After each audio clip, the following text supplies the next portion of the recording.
तो चलिए आज हम समझते हैं प्रतिबिंब के बारे में तथा प्रतिबिंब के प्रकार के बारे में। ठीक है, हमने पिछले कक्षा में पढ़ा था, क्या पढ़ा था? तो दर्पण पढ़ा था, दर्पण की प्रकार पढ़ा था। ठीक है, और समतल दर्पण की विशेषताएं भी हम लोग पढ़े थे। तो देखिए, जब हम बताए थे कि उसमें प्रतिबिंब बनता है, समतल दर्पण में बताए थे कि हमेशा आभासी प्रतिबिंब बनता है। कैसा बनता है? आभासी और उल्टा प्रतिबिंब बनता है। तो चलिए आज हम समझते हैं कि प्रतिबिंब की परिभाषा क्या है। बहुत ही एग्जाम के व्यू से बहुत ही इम्पोर्टेंट है।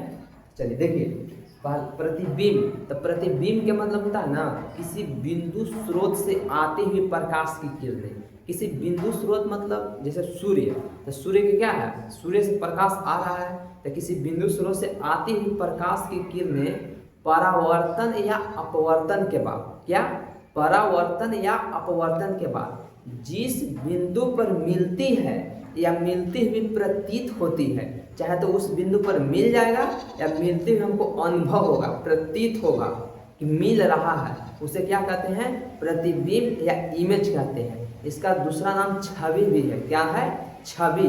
छवि मतलब इमेज, प्रतिबिंब। प्रतिबिंब जैसे हम लोग फोटो खिंचवाते हैं स्टूडियो में या मोबाइल में, तो वह क्या रहता है? ओरिजिनल तो नहीं रहता है, वह क्या रहता है? प्रतिबिंब रहता है। आप लोग देखे होंगे उसके डिटेल्स में लिखा रहता है इमेज, इमेज का साइज लिखा रहता है, डेट लिखा रहता है। ठीक है, तो वही होता है प्रतिबिंब कि किसी बिंदु स्रोत से आती हुई प्रकाश की किरणें, चाहे सूर्य हो, चाहे टॉर्च को जला रहा हो, उसे आती पर जिस बिंदु पर मिलती है या मिलते हुए प्रतीत होती है, उसे क्या कहते हैं?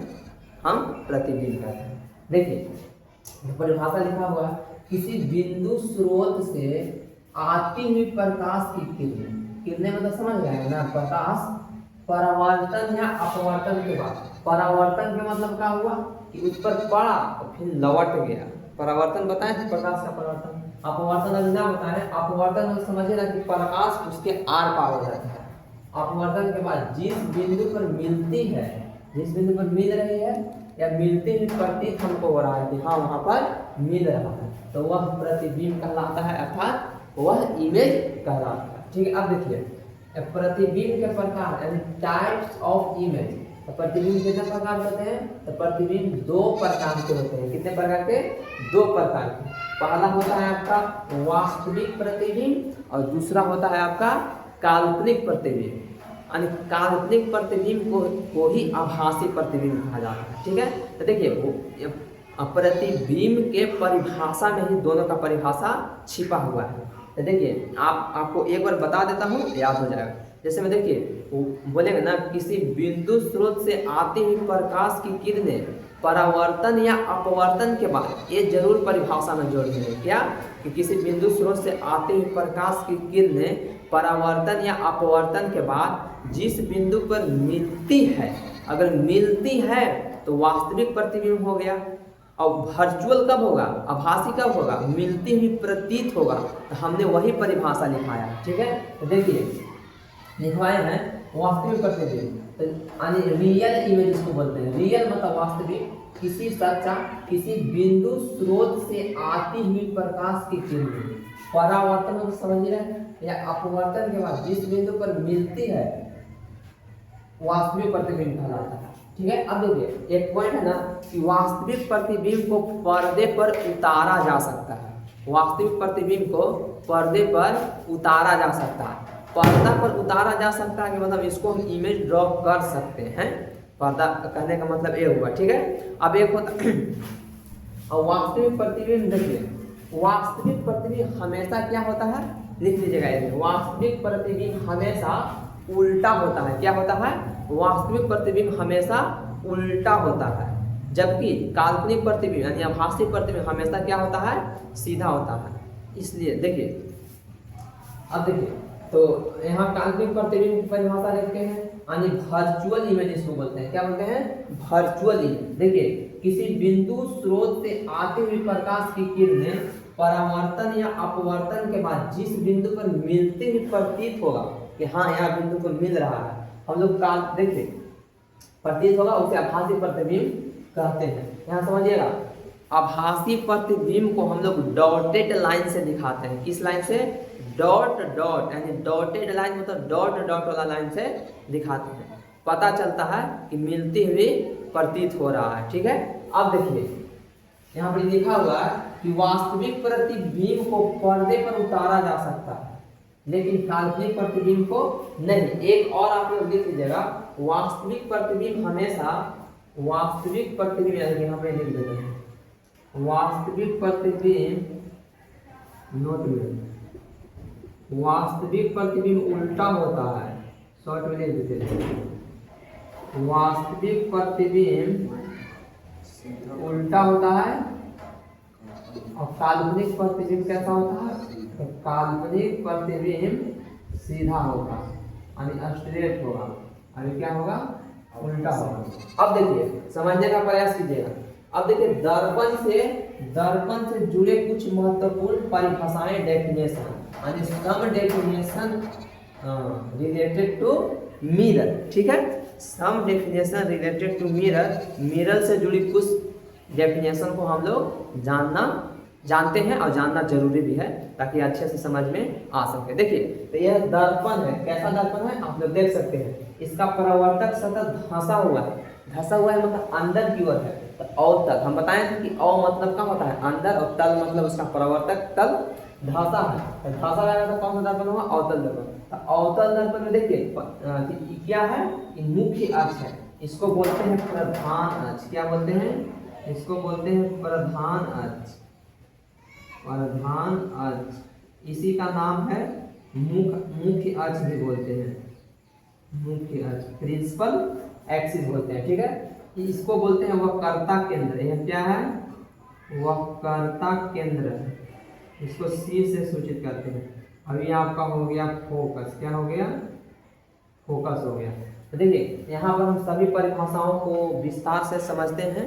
पहला परिभाषा लिखा हुआ है वक्रता केंद्र क्या है, तो वक्र देखिए दर्पण के गोले जिस सतह से बना रहता है, जिस सतह, जिस दर्पण की गोल सतह जिस गोले का भाग होता है, जैसे दर्पण है ना, तो दर्पण हम कहाँ से लाए, तो कोई गोला से ही काटते हैं, ठीक है ना, गोला रहता है, ऐसे नहीं गोला रहता है, हम गोला 3D में नहीं दिखा सकते हैं। देखिए यह गोला है, गोला से देखिए यहाँ से वो काट देते हैं और यहाँ से वो काट देते हैं। ठीक है, तो इसका क्या होगा ना कि देखिए अगर बाहर से कलर कर देंगे, बाहर से पेंटिंग कर देंगे तो कौन सा दर्पण हो जाएगा, आप देख सकते हैं बाहर से पेंटिंग कर, इसका तल अंदर हो गया तो अवतल दर्पण हो गया। और अगर अंदर से हम अंदर से पेंट कर दिए, अंदर से पेंटिंग कर देंगे तो कैसा हो जाएगा, उत्तल दर्पण हो जाएगा।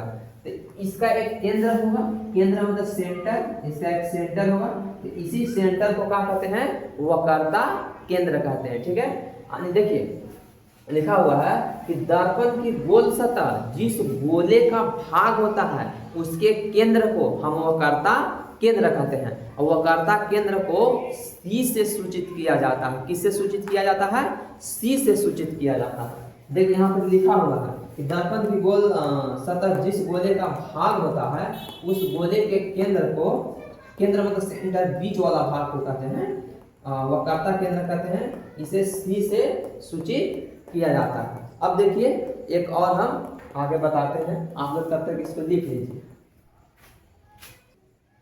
चलिए तो अब हम आगे देखिए बताते हैं, आप लोग क्लीन करते हैं बोर्ड। देखिए आगे बताएंगे कि फोकस क्या होता है, फोकस की परिभाषा कैसे देंगे, वक्रता केंद्र की परिभाषा जान लें कि वक्रता केंद्र क्या है।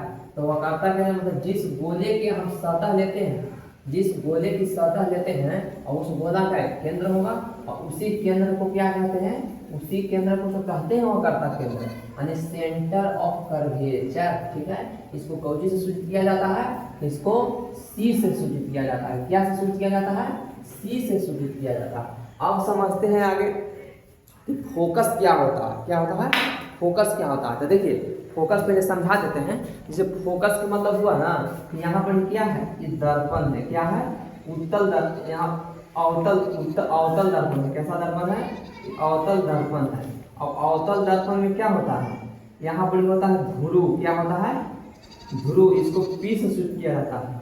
अभी बताइए कि प्रधान अक्ष होता है, यहाँ पर ये आपका फोकस हो जाएगा, यहाँ पर क्या हो जाएगा, फोकस हो जाएगा। अभी आपका वक्रता केंद्र हो जाएगा, इधर हो जाएगा आपका अनंत। ठीक है, तब फोकस समझिए, तो लिखिए फोकस की परिभाषा।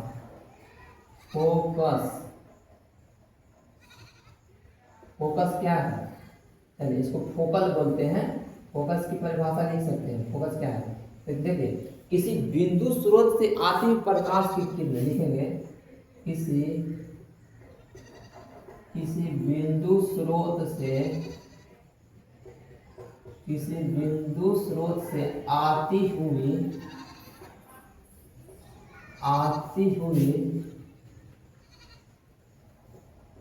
प्रकाश की किरणें, आती हुई प्रकाश की किरणें, आती हुई प्रकाश की किरणें दर्पण के परावर्तन के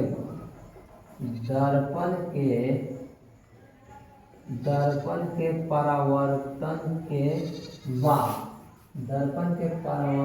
के बाद जिस बिंदु प्रधान अक्ष को, दर्पण के परावर्तन के बाद प्रधान अक्ष को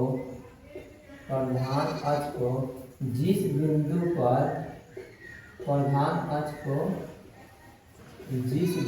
पर काटती है, जिस बिंदु पर काटती है, उसे क्या कहते हैं, उसे फोकस कहते हैं। क्या कहते हैं, फोकस। मतलब देखिए यह क्या है, मान लीजिए कि दर्पण यहाँ पर क्या है, अनंत है। अब अनंत से आती हुई प्रकाश की किरणें, किसी बिंदु स्रोत से आती हुई प्रकाश की, चलिए अनंत यहाँ लिखना और अच्छा रहता। किसी बिंदु स्रोत से आती हुई प्रकाश की किरणें दर्पण के परावर्तन के बाद, देखिए प्रकाश की किरण आ रहा है, तो यहाँ पर मान लीजिए अनंत से प्रकाश की किरण आ रहा है और दर्पण को क्या हुआ, परावर्तित हुआ। क्या हुआ, परावर्तित हुआ।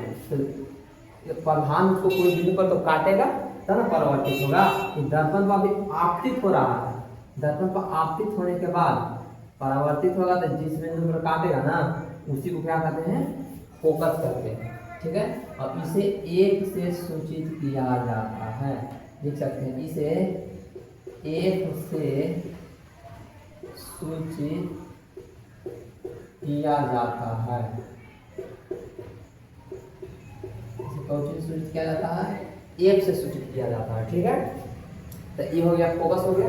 अब एक होता है देखिए प्रधान अक्ष में लिखवा देते हैं, क्या होता है तो बताइए। प्रधान अक्ष क्या होता है, तो दर्पण के मध्य भाग से लिखेंगे, दर्पण के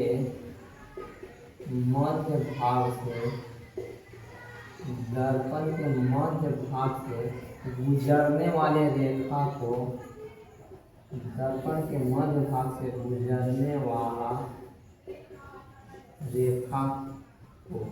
रेखा को क्या कहते हैं, दर्पण से मध्य भाग से गुजरने वाला रेखा को प्रधान अक्ष कहते हैं। इसे मुख्य अक्ष भी कहते हैं। इसे क्या कहते हैं, मुख्य अक्ष भी कहते हैं।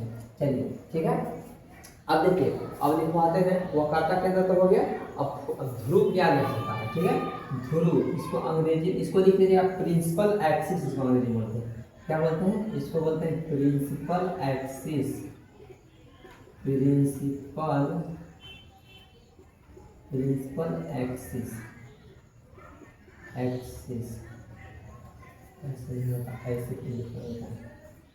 Principal axis.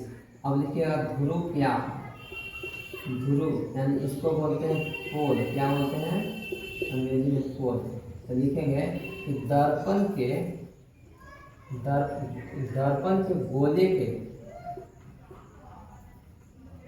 गोलीय दर्पण के मध्य भाग को या मध्य बिंदु को, मध्य भाग को क्या कहते हैं, मध्य भाग को ध्रुव कहते हैं। ठीक है, समझ में आ गया।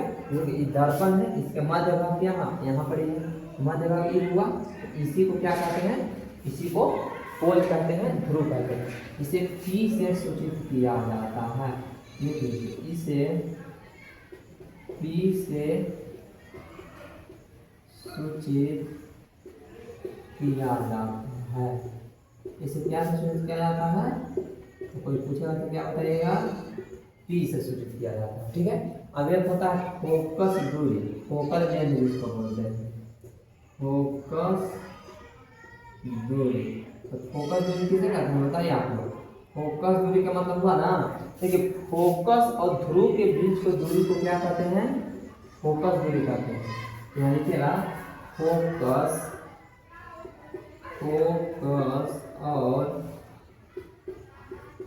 फोकस और ध्रुव के बीच के दूरी को, ध्रुव के बीच के दूरी को, बीच के दूरी को क्या कहते हैं, फोकस।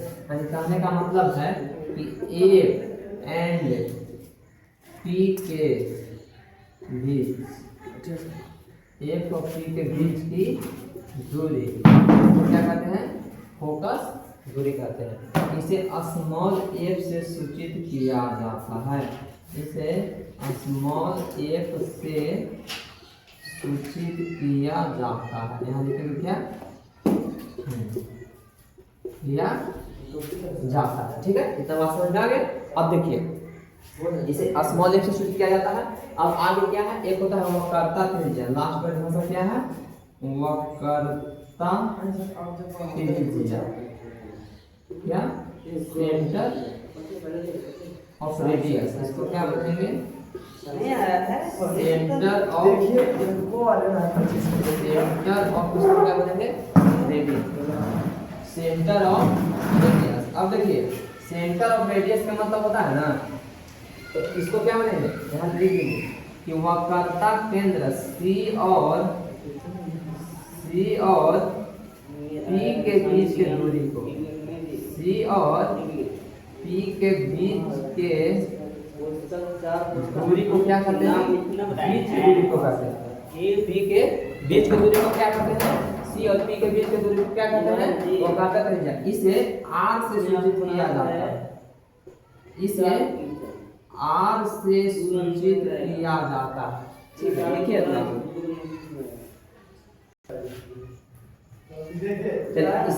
इसे आर से, इसे कौन सा सूचित किया जाता है, आर से सूचित किया जाता है। देखिए अब एक संबंध होता है फोकस दूरी और वक्रता त्रिज्या के बीच संबंध होता है जो इम्पोर्टेंट होता है। तो हमें अगले क्लास में इसको आप बता दे रहा हूँ फार्मूला, और अगले क्लास में क्या कर दूंगा, प्रूफ कर दूंगा। मतलब देखिए वक्रता त्रिज्या फोकस दूरी की दुगनी होती है, क्या होती है, फोकस दूरी की दुगनी होती है, बोल सकते हैं। तो यहाँ पर इसे एक बराबर कितना निकल के आ जाएगा, एक बराबर आर बटा टू। देखिए आर इधर बराबर में है और जब 2 मल्टीप्लाई हो जाएगा तो भाग में हो जाएगा।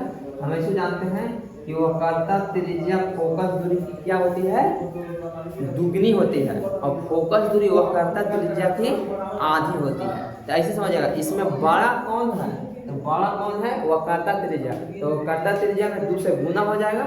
ठीक है, जैसे कोई पूछेगा कि बताइए फोकस दूरी 10 सेंटीमीटर है तो वक्रता त्रिज्या कितना होगा, तो वक्रता त्रिज्या बड़ा होता है तो 2 से गुना कर देंगे, इतना सेंटीमीटर, अर्थात कितना हो जाएगा, 20 सेंटीमीटर।